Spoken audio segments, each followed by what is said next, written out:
Laia, laia, laia, laia. Laia, laia, laia, laia.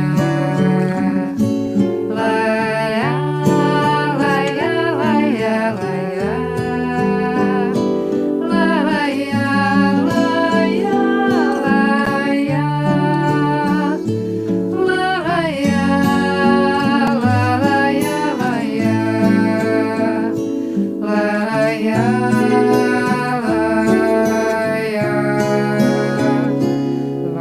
Laia, laia, laia, laia. Laia, laia. Laia, laia.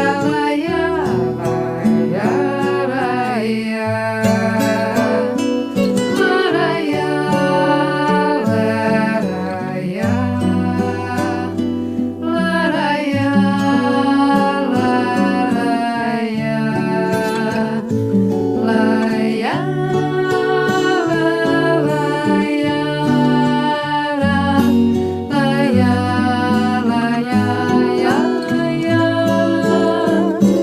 Bem unidos façamos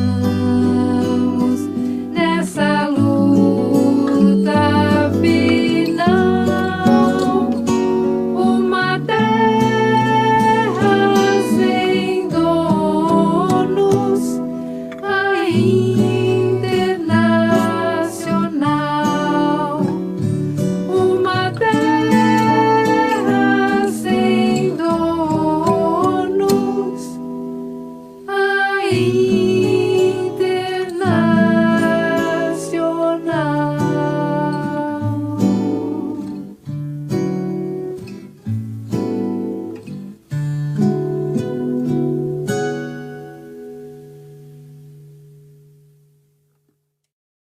Então, vou, sem mais delongas, vou chamar Geraldo, ligar. O Geraldo falta ligar o visual dele. Só estamos com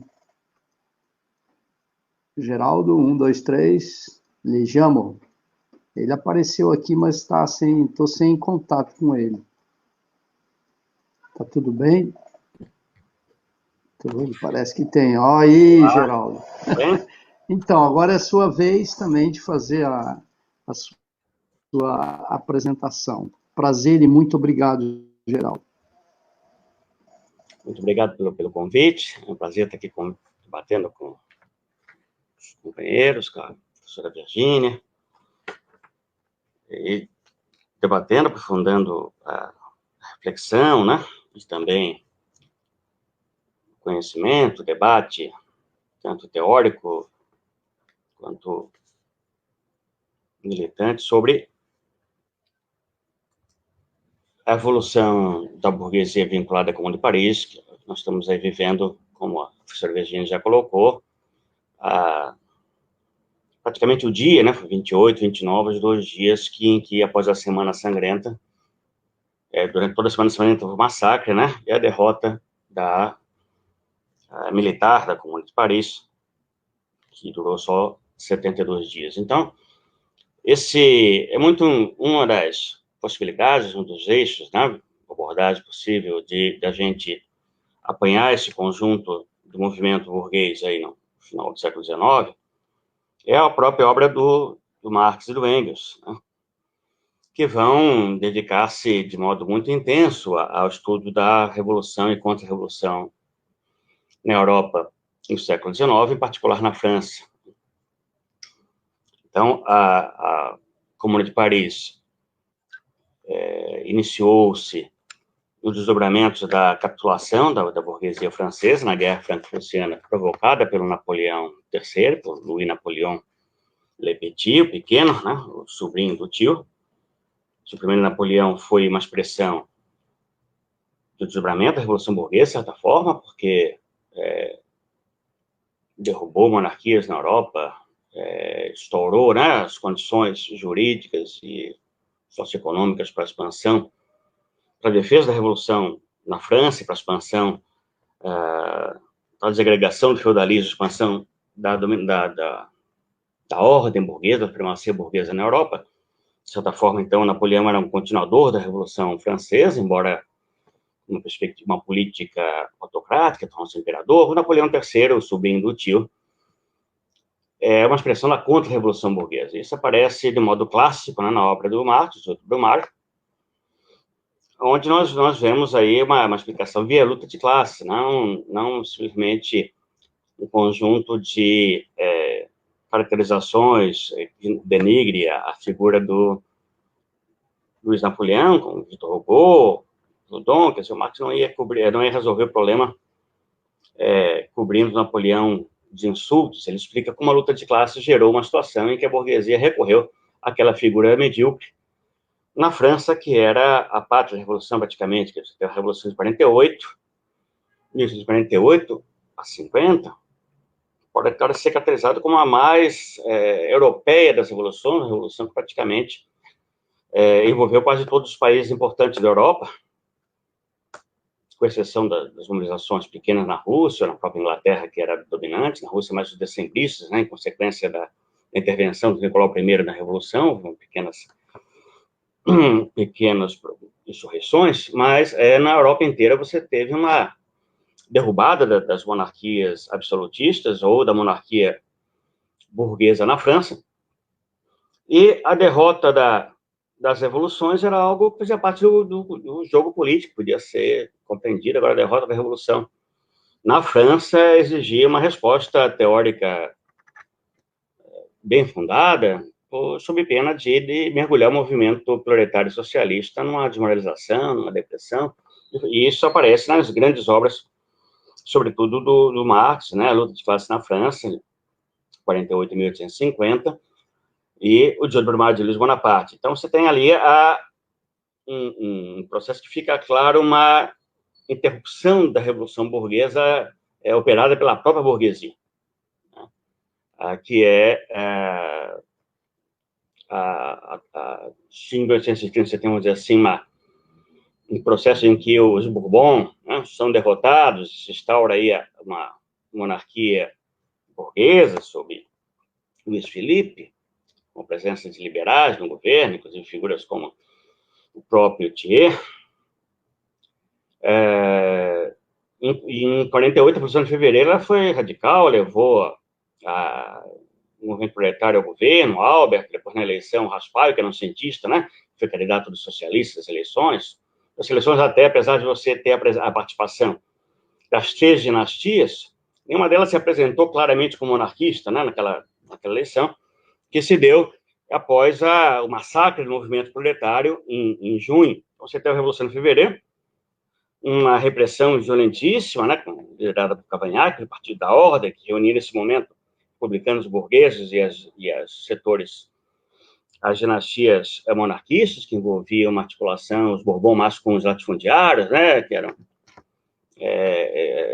descendentes da nobreza feudal, a burguesia bancária, a burguesia industrial, mais representada no Partido Nacional, com Dia já à frente, e esses setores todos se reuniram no Partido da Ordem, e que passa a representar a repressão do movimento proletário, de modo que não é estranha a vitória eleitoral do Luiz Napoleão pequeno, porque ele consegue se apresentar para os camponeses como um herdeiro da Revolução Francesa, como herdeiro do Napoleão, que foi um momento de glória do camponês, e mesmo o movimento proletário popular não tinha maior identidade com a república que massacrou o movimento, que conteve o movimento, porque todo esse processo aí é um processo que envolve, vamos dizer assim, a Revolução Burguesa, quer dizer, a consolidação da burguesia como classe dominante, a transformação capitalista, no sentido amplo e estrutural da categoria Revolução Burguesa, como o Florestan trabalha, como o Marx trabalha em alguns momentos, nem sempre, às vezes ele trabalha a Revolução Burguesa como revolução política, né, e outros momentos como processo estrutural de transformação do pré-capitalismo na consolidação do modo de produção capitalista. Você tem o processo pela qual a Revolução Burguesa transforma em organização da dominação burguesa. E no caso do Napoleão, uma certa autonomia, um aprofundar da autonomização do Estado burguês em relação ao controle do parlamento. Você tinha uma situação que tornou-se muito diferente da que ocorreu durante a Revolução Francesa, 89, 92, 95, a pessoa estava totalmente pressionado, né, pela organização do poder, do legislativo, a Convenção Jacobina. Então, você tinha uma pressão direta da burguesia ativa e do povo, né, sobre os governantes, né, e nesse processo dos desdobramentos da Revolução Francesa, o período democrático radical jacobino, a reforma agrária, a organização do povo e o armamento do povo para defender a República, tudo isso. Era necessário superar a situação, e o bonapartismo foi isso. O que há de mais permanente no bonapartismo foi essa autonomização da burocracia estatal, da polícia, das Forças Armadas, em relação ao controle mais direto da burguesia via parlamento, que continuou funcionando mais subordinado ao Napoleão, sobretudo após o golpe, né? Foi eleito em dezembro de 48, o golpe em 50, e em 51, dezembro de 51, também a proclamação do Império, inclusive referendada por um plebiscito. O Luiz Napoleão III, ele caracterizou os políticos ao plebiscito, né, que ele não podia mais ser revogado no sentido manipulador. E sobre esse aspecto, Domênico Losurdo chegou a escrever um livro sobre bonapartismo e democracia, em que ele fala de bonapartismo soft, no caso do Washington, tal, reforça, né, os aspectos permanentes do bonapartismo que até existe. Você tem essa autonomização do Estado burguês em relação ao controle mais direto da burguesia via parlamento, da nação, né? Então, essa heteronomia da nação representada pelo Estado burguês permanece, embora o Estado burguês vai passar por profundas transformações, né? Já desse momento, e no caso que nós vamos examinar, o Engels e o Marx vão expressar a existência, de certa forma, de dois bonapartismos, né? O próprio Bonaparte, o império derrotado na Guerra Franco-Prussiana, e o Bismarck, que era uma espécie de bonapartismo do outro lado do Reno. E embora o Engels vá falar que o bonapartismo é uma espécie de religião burguesa, tudo isso, eu não concordo com a tese de que o bonapartismo é a característica permanente do Estado burguês. Sobre esse aspecto, eu concordo com a análise do Florestan, que aparece no Marx e Engels História, na Lei 18 Brumário, em que ele explicita uma bela análise, né, da obra do Marx, a visão de que, a partir do próprio prefácio, o Marx compara a situação do bonapartismo em relação ao cesarismo e mostra a profunda diferença em relação àquela sociedade romana em que os homens livres, né, trabalhadores, o chamado proletariado romano, vivia das doações do Estado, dos despojos de guerra, né? E enquanto a sociedade moderna vive da exploração do proletariado, seja na forma da mais-valia, produtivamente, seja de outras formas de exploração para a acumulação de capital, no caso do proletariado produtivo, e exploração do conjunto das frações subordinadas ao bloco de poder dominante, né? A grande burguesia que vai se unificar o Estado. Então, o que o Florestan argumenta é que, de modo, ao meu ver, bastante convincente, é que o próprio Marx não concordaria com uma visão por transformar uma categoria histórica como o bonapartismo, expõe esse desdobramento do Estado burguês francês, concretamente, mas com possibilidades de generalização para outros estados importantes da Europa naquele momento, sobretudo a Alemanha, com uma categoria formal, né, um conceito formalista de algo permanente na estrutura do Estado, né?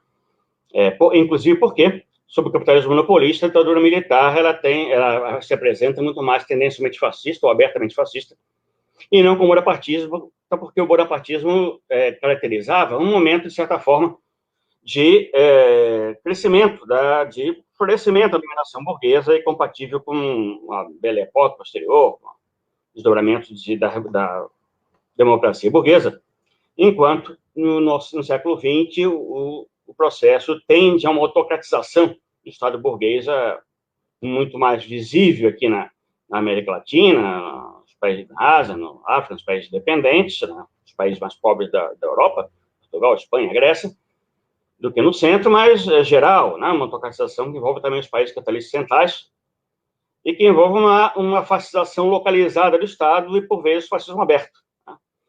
Então, posto isso, a evolução da burguesia, nesse momento,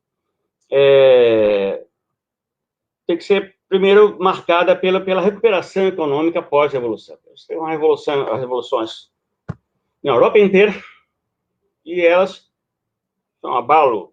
Nunca houve uma revolução tão sincronizada em todos os países importantes da Europa.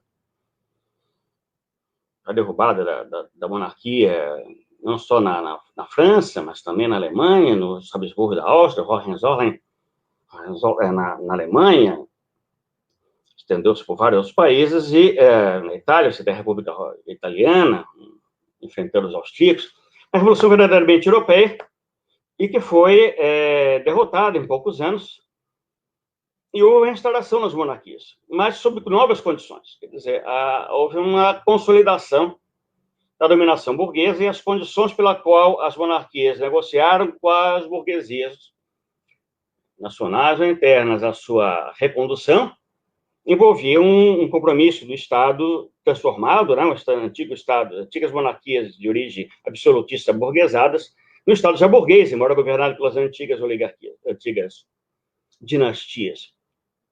Aí é importante demarcar, né, uma coisa que a gente pode discutir melhor, que é essa visão da persistência do antigo regime.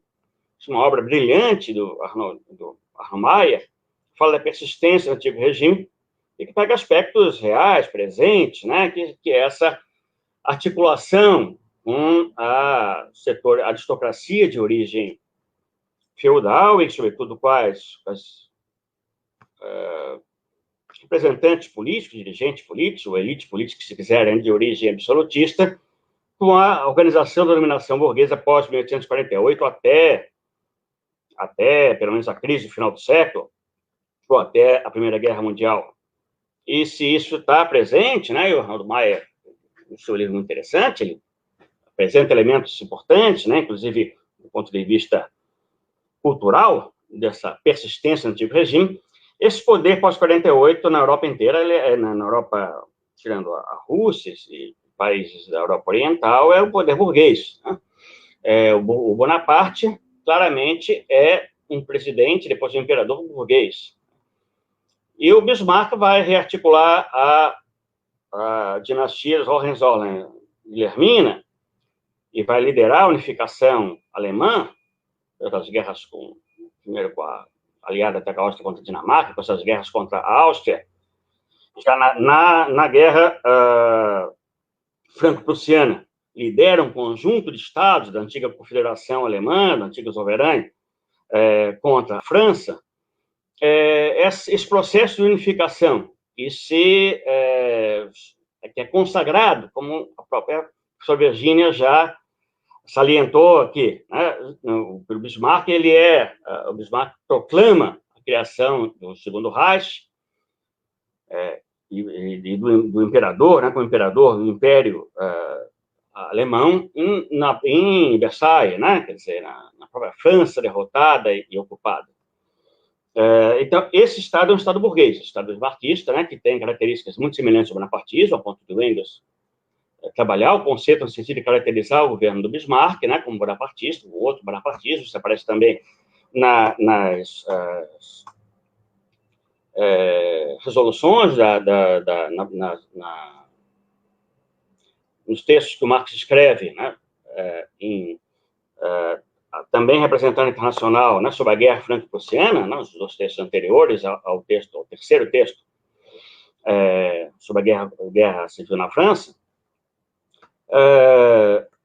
Esse bonapartismo também é um Estado burguês. Né?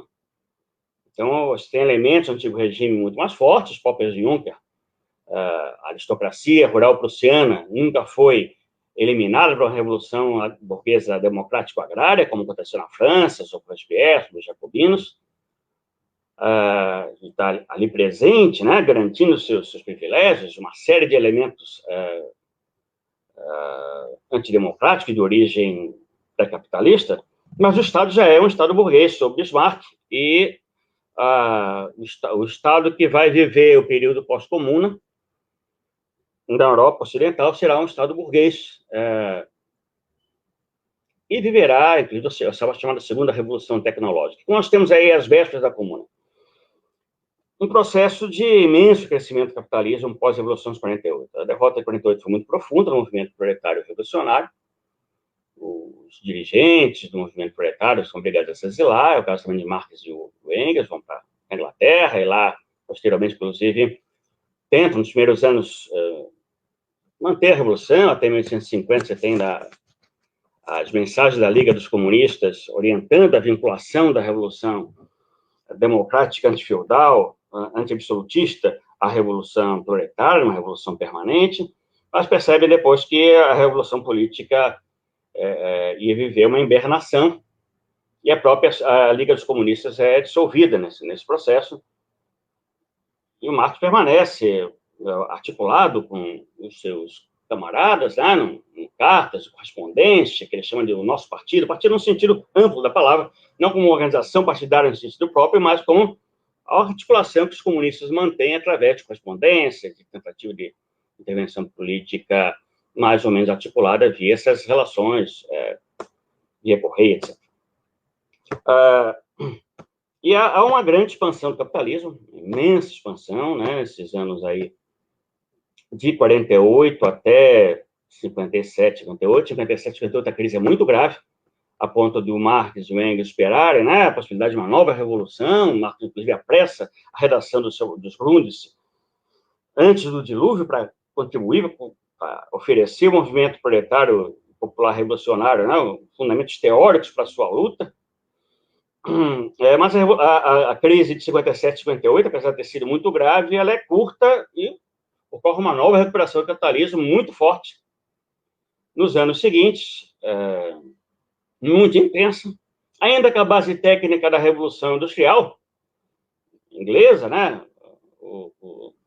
a máquina a vapor, que você tem uma expansão quantitativa imensa, né, em capacidade de horsepower de HP, de toneladas de produção de aço, de ferro. Já o aço já começa a ser produzido, embora ele vai ter um peso maior posteriormente, de ferro, uma expansão muito grande, imensa da indústria têxtil, com base nessa máquina a vapor fixa, uma expansão imensa, sobretudo, dos meios de comunicação, ferrovia, uma malha ferroviária aí, que se expande pela Europa,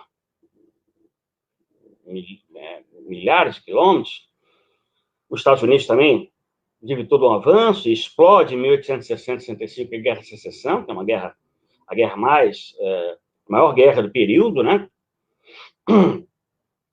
E que termina com a derrota do Sul pelos unionistas. Os federados são derrotados, e com isso você tem praticamente o complementar da Revolução Burguesa dos Estados Unidos, que começou com a independência em 1776, e com a Guerra de Secessão, o Sul é subordinado à política do Norte industrial, e que até aquele momento vivia quase que uma situação de dependência em relação aos interesses ingleses. E, sobretudo, você tem a abolição da escravidão, fruto da vitória do pessoal do Norte, né, que recebeu o apoio da Associação Internacional dos Trabalhadores. O Marx chegou a escrever uma carta ao Lincoln, em nome da AIT, e o Weidmeier, que era um revolucionário da Liga dos Comunistas, participou da guerra, e Otto Fremont, uma série de figuras europeias.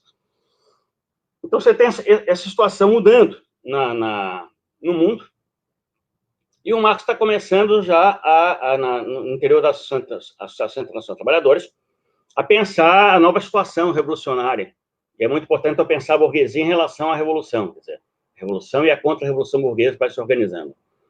A Internacional dos Trabalhadores, a Associação Internacional dos Trabalhadores, a AIT, formada em 1864, no momento em que há um degelo, uma superação daquela hibernação do movimento proletário, fruto da derrota, profunda derrota política e militar ocorrida em 1948, 1950, e da grande expansão do capitalismo posterior, perturbada pela crise de 57, 58, mas que se desdobra até a época da Guerra Franco-Prussiana, com um grande crescimento. Então, nessas circunstâncias, no entanto, ocorre pós-58, sobretudo no início dos anos 60, um degelo entre os trabalhadores. Ele se reforça, se reorganiza em movimentos de oposição aos regimes estabelecidos na Europa. O movimento sindical na Inglaterra se fortalece muito, e nessas condições renovadas de recuperação do movimento democrático e socialista, não ainda nesse momento com uma perspectiva revolucionária, de tomar de poder como em 1948, nos anos seguintes, mas com um movimento que cresce nas reivindicações, não só imediatas, mas sentidas, salário e direitos dos trabalhadores, mas no plano também político, e que marca as condições pelas quais são formados a Associação Internacional dos Trabalhadores, que é uma organização bastante heterogênea, na qual o Marx e o Engels participam ativamente. Marx, inclusive, é o redator da sua mensagem inaugural, dos seus estatutos. O Engels está em Manchester, depois se desloca para Londres, né, e também vai ter uma participação muito importante na AIT, posteriormente vai ser o principal dirigente da Segunda Internacional, a Internacional Socialista, né, posterior à morte do Marx. Mas, nessas circunstâncias, a AIT está muito presente na luta dos trabalhadores.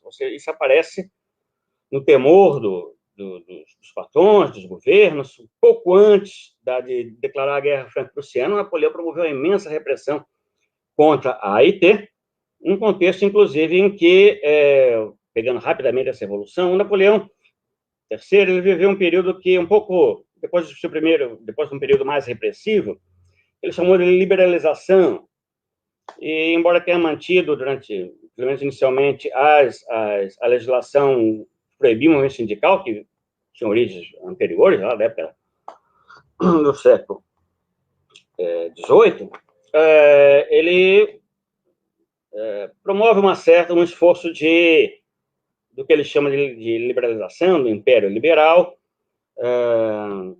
que é interrompido por umas circunstâncias que anunciam uma situação de crise, mas que não está deflagrada, como acontecerá mais tarde, alguns anos depois da Comuna, de 1793 até 1896, o mundo vive uma grande depressão capital, que coincide com a segunda revolução tecnológica do capitalismo, mas que é marcada por uma queda muito grande dos lucros, por uma situação depressiva, né, com grandes dificuldades para o capitalismo, vinculadas ao processo de passagem do capitalismo concorrencial para o capitalismo monopolístico, que ocorre depois da Comuna de Paris.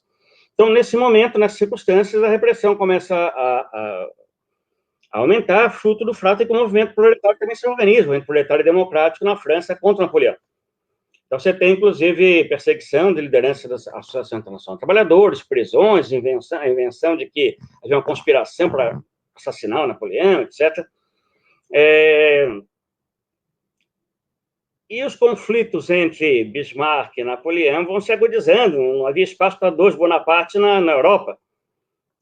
O próprio Bismarck utiliza habilmente, né, as contradições do Bonaparte, que envolveram, inclusive, discussões em torno da sucessão do governo da Espanha, e o Bonaparte acaba declarando a guerra contra a Alemanha. Ele deflagra a guerra num tipo de manobra que era comum, e que o próprio Clausewitz e outros teóricos da guerra já haviam comentado, que você utiliza uma situação de tensão interna, de contestação interna, recorrer à guerra contra o inimigo externo, né, para coesionar internamente. Só que Napoleão se dá mal. As duas mensagens da AIT, escritas pelo Marx, são brilhantes do ponto de vista da caracterização militar, inclusive, da situação, porque o Marx está muito preocupado, inclusive, logo que fica claro que a Alemanha vai ganhar a guerra, em impedir que a guerra defensiva alemã se transforme numa guerra ofensiva, que foi o que aconteceu. Vitorioso contra a Alemanha, tinha vivido uma grande expansão industrial, né? E essa expansão, a sangue e ferro, porque envolveu uma série de guerras pela qual vão preparar a unificação da Alemanha, num contexto também que a Europa está se transformando, nesse período em que ocorre a unificação da Itália, também até os anos 50, até a década de 70, com a figura da importância do Garibaldi, né? Quero lembrar que Garibaldi, os garibaldinos vão fazer parte da Associação Internacional dos Trabalhadores. E a figura do Garibaldi, que foi um revolucionário em 48, 50, né, que fugiu para a América do Sul, veio aqui para o Brasil, para o Uruguai, etc. O Garibaldi se considerava socialista, né? E você teve uma participação popular no sul da Itália, né, no processo de unificação, que no final vai ser dirigido pela Lombardia, Cavour, né? mas que é um processo importante, que forma-se um novo Estado nacional na Europa, né? Muito importante, que é a Itália, que até ali estava ausente, porque vivia fragmentado, correndo as duas Sicílias, com a ocupação austríaca, com a Lombardia, com uma monarquia que não tinha uma força de um Estado nacional. Tem muitos autores que brincam, né? Dizendo que o Garibaldi veio para a América do Sul e aqui na República Juliana, na República Farroupilha, que ele realmente adquiriu sua condição de grande comandante militar. Mas Bhatia, seja lá como for, isso é uma interpretação existente na biografia, né? É uma figura histórica que era de toda a liberdade, com um prestígio, né? Semelhante, por exemplo, ao que o Che Guevara teve na década de 60, 70 hoje, né? Então, uma figura de grande peso e que faz parte das forças heterogêneas que formaram a Internacional. Nessas circunstâncias aí, a guerra, de fato, muda de natureza, de uma guerra defensiva da Alemanha se transforma na guerra ofensiva, e em poucos meses a Alemanha vence uma guerra, em 2 semanas, né, uma guerra atrás da outra, até Sedan, onde o Napoleão III é derrotado, capitula com milhares de soldados, é preso, e forma-se, então, a República proclamada por pressão de um movimento proletário popular francês. O governo de defesa nacional é formado sob direção do Thiers, com a expressa responsabilidade de organizar a defesa nacional. Quer dizer, quem proclamou a República foi o movimento popular, que ocupou o Hotel de Ville, proclamou a República, mas se uma situação de que o país está cercado, né, com o avanço das tropas prussianas, seria totalmente imprudente, né, um confronto com os conservadores, e o movimento popular aceita, no primeiro momento, né, essa composição do governo de defesa nacional, que desde o início estava claro que era um governo de traição nacional. Thiers, Tochut, os generais, né, MacMahon, eram figuras que claramente tinham muito mais medo do movimento popular e proletário, do povo francês, do que dos prussianos, com os quais eles buscaram conciliar e buscar, na verdade, inviabilizar a guerra de defesa e só deixar a alternativa da capitulação, né? Então, esse processo é bastante visível, né, e aparece nas mensagens internacionais escritas pelo Marx, denunciada pelo Marx, e, ao final, o governo acaba assinando, né, uma capitulação. A análise do Thiers, que aparece na Guerra Civil na França, né, equivale, vamos dizer assim, à análise que foi feita do Napoleão no 18 de Brumário. É uma análise que apresenta, né, esse gnomo, esse anão, não no sentido que ele fosse tanto sua estrutura física, ele tinha 1,5 metro, mas assim como Napoleão pequeno, o Thiers era Thiers o pequeno. E aí você tem a ação burguesa o tempo todo sabotando a República, organizando a capitulação, o governo de transição nacional, temos a Comuna, e aí, como nós estamos aí concluindo o nosso tempo, eu queria colocar 2 questões. A primeira diz respeito à Comuna, normalmente dito, que foi a Comuna. Muito rapidamente, né, resgatando, talvez só o livro da época de Sagarraia, né, que é a história da Comuna de 71. E as 3 mensagens da Associação Internacional de Trabalhadores dirigidas pelo Marx, o destaque, a novidade do que foi a Comuna, né? Principalmente na seção 3ª da última mensagem, escrita logo depois da derrota da Comuna, ali em junho de 1871, é brilhante no sentido que o Marx não só mostra as conquistas da Comuna, como as medidas tomadas em defesa do povo, no que diz respeito à suspensão do despejo, do congelamento dos aluguéis, e medidas, inclusive, de caráter anticapitalista, como a criação de cooperativas organizadas segundo uma cooperação, de uma liga nacional, né, com algum planejamento, que era possível naqueles poucos meses, nas empresas que foram sabotadas pelos patrões, pela burguesia que fugiu para Versailles, ou que simplesmente fechou as fábricas. Então, uma série de medidas aí que aparecem na Guerra Civil na França, que aparecem nos rascunhos com muita força. A Comuna foi o primeiro poder operário, foi a primeira revolução que o proletariado chegou ao poder, né? esse governo Vre, esse governo operário, tomou medidas que tinham perspectiva anticapitalista, que eram socializantes, certamente não organizou o socialismo, não teve tempo para isso, mas essa característica de poder proletário é muito interessante chamar a atenção ao que está mais no primeiro rascunho do Marx, aqui no próprio texto, que o Marx vai começar a refletir sobre o caráter do poder revolucionário como uma forma, finalmente, a forma política finalmente contada para viabilizar a transição para o socialismo. Né? Então, isso é muito desenvolvido, e eu diria o seguinte, acompanhando, inclusive, a opinião da professora Isabel Monal, da Universidade de La Habana, que escreveu num dos ensaios publicados aqui em português, História e Atualidade da Comuna de Paris, de 1871, organizado por Paulo Bassotti, outros. Ela escreve um artigo ali sobre os rascunhos do Marx. Nesse rascunho, está muito mais detalhado que no próprio Comuna de Paris, as várias medidas da Comuna, as medidas de caráter geral, as medidas que visam o interesse do proletariado, dos trabalhadores e das camadas médias, sobretudo, e dos camponeses, mostra que, de certa forma, o proletariado foi muito sábio naquele momento, construiu uma espécie de hegemonia, Marx não usa a palavra, mas algo que é semelhante àquilo que o Lenin vai chamar de hegemonia proletária, quer dizer, um poder proletário que incorpora interesses de outras classes oprimidas, outras classes que são oprimidas pela burguesia, ou que vivem do seu trabalho. Então,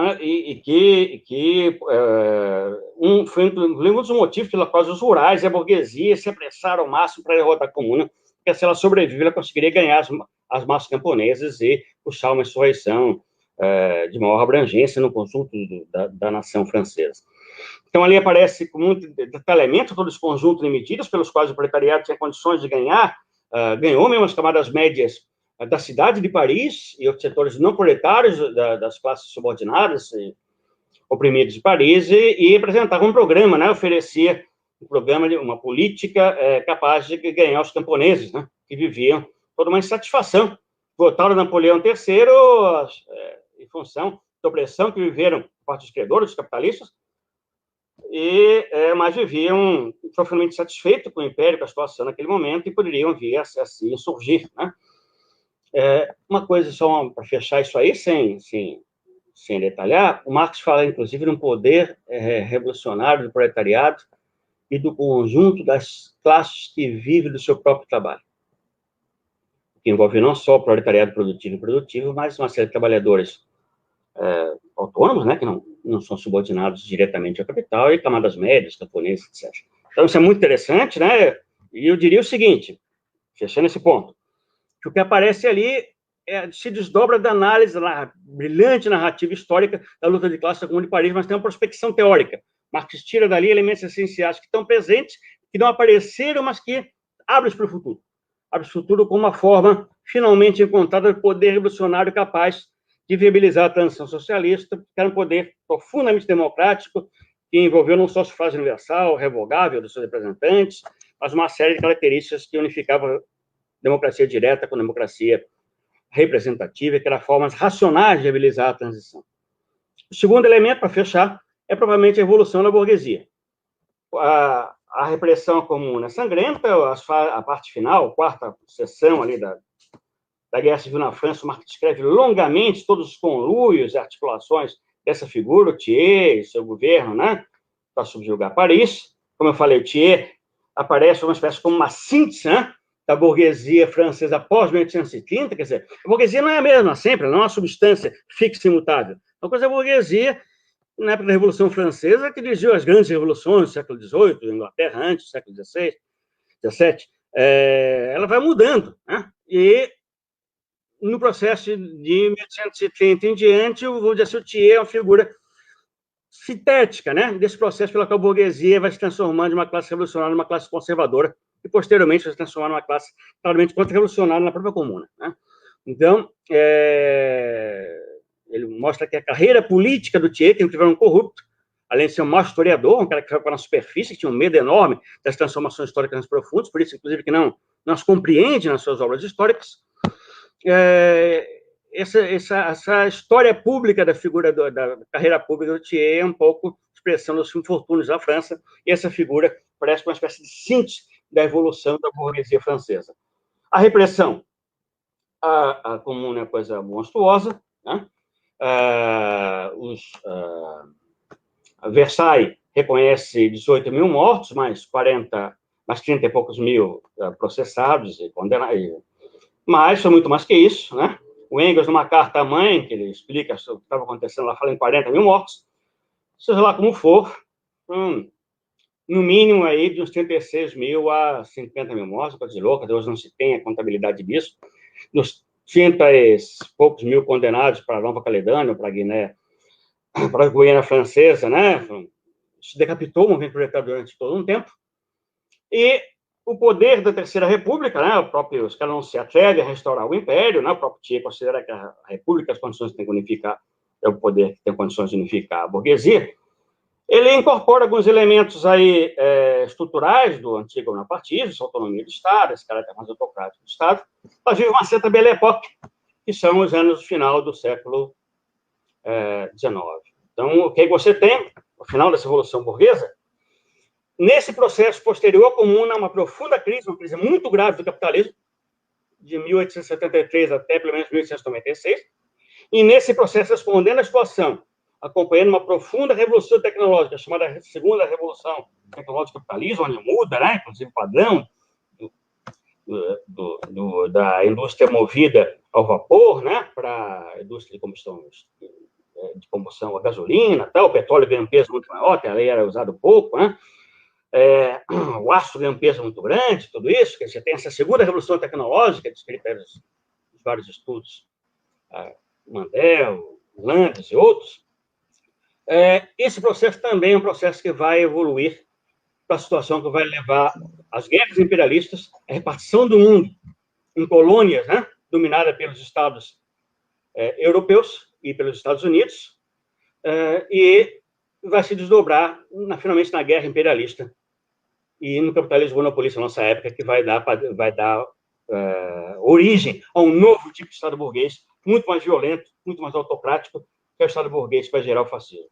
Então, essa evolução da contra-revolução, ela tem um marco fundamental nesse grande massacre, que foi um dos maiores massacres da história da Comuna de Paris. Mas compara, no finalzinho dessa texto da Guerra Civil na França, a Guerra Civil francesa foi incomparável. Ele compara mostrar o contraste profundo com os maiores massacres da história, no caso de uma Guerra Civil, que foi aquelas guerras civis do final da República Romana.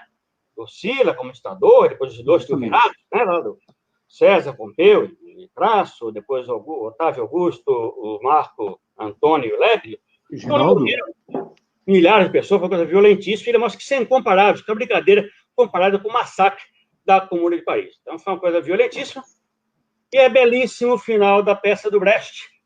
Eu vou ler um finalzinho bem curto, né, onde o Brecht escreveu ali em 1848, 49, Os Dias da Comuna, uma peça belíssima, né, musicada não pelo Cultivar, pelo outro, pelo Euler, se não me engano, e onde tem um texto muito bonito, que é uma espécie de resolução da Comuna, baseada no estudo, mas um pouco um desdobramento poético, em que o Brecht fala que, considerando o nosso estado de fraqueza, vocês forjaram leis para nos destruir. As nossas leis, cessamos de nos submeter, considerando que a liberdade nos é necessária. Considerando que, então, somos ameaçados pelas metralhadoras e pelos canhões dos fortes. Eu lembro que a metralhadora foi assassinada a Comuna à base de metralhadora. Depois, derrotada a Comuna, eles continuaram metralhando na porta no muro do cemitério. Nós decidimos temer mais a miséria do que a morte. Considerando que são indignas de confiança as promessas dos nossos governantes, decidimos construir uma existência melhor e assumir sua direção. Considerando já que a única linguagem que vocês compreendem é o canhão, voltamos em direção a vocês, e é o mais sábio, a boca dos nossos canhões. E o final do texto, vocês podem ler, aparecendo nas obras completas do Brecht, todo um diálogo em que figuras da Comuna, internacionais, como Leon Frank, né? Quero lembrar, inclusive, que a Comuna, além da participação das mulheres, que foi quem tomou as armas, né, em Montmartre, além do internacionalismo, tornou 2 dirigentes, Leon Frank, que era húngaro, mas era alemão, responsável pela seção internacional da Alemanha na ET, E o Dobrowski, que era um líder militar da Revolução Polonesa, que foi o principal comandante um dos principais comandantes da Comuna, internacionalista, quer dizer, enquanto Versailles fuzilava alemães, né, mesmo aliado aos prussianos, a Comuna colocava na sua direção revolucionários. Geraldo, eu estou aqui fazendo o papel de avisar que o tempo já está no fim. Concluindo, então, recomendo que leiam o texto do Brecht, onde aparecem, inclusive, as falas reais do Duval e de outros líderes da Comuna, belíssima, né? Refletindo sobre a questão da violência e da necessidade da violência revolucionária, porque tanto o Marx como o Engels tinham claro que se, posteriormente, as táticas militares vão ter que mudar, a quebra do poder burguês é algo indispensável, e uma das principais lições da Comuna é que não basta tomar o poder, ele sabe quebrar o antigo aparelho do Estado burguês para viabilizar um poder revolucionário capaz de viabilizar a defesa da revolução e a transição para o socialismo. Obrigado, Geraldo.